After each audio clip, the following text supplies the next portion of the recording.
Have you heard of the Moors? No? What if I told you that they are responsible for making Europe and America what they are today? Except they don't want you to know that. See, the Moors ruled most of the Iberian Peninsula for the 8th century, and they brought things like mathematics, sciences, architecture, agriculture, art, science, basically everything that we consider modern day Europe. But shh, that's supposed to be a secret. They are actually the ones that are responsible for bringing Europe out of the Dark Ages and into the Renaissance. But again, you're not supposed to know that. Meanwhile, while the Christian Europe had an illiteracy rate of 99% and 0 universities and 0 libraries, Moors, they had 17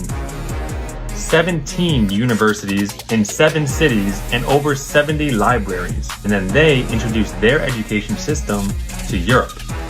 There was a man called Ziryab. I don't know if I'm saying that right, but he was a Moor. And he actually pioneered changing clothes based on the season.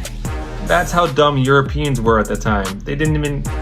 What? He also invented deodorant, daily bathing, and invented toothpaste. Like, no wonder the Black Plague destroyed Europe. They were filthy. Ziryab also introduced a 3-course meal. Soup, main course, dessert. And the Moors, they even introduced crops that are still prominent in Spain today. Moorish cities also had streetlights, hospitals, and running water.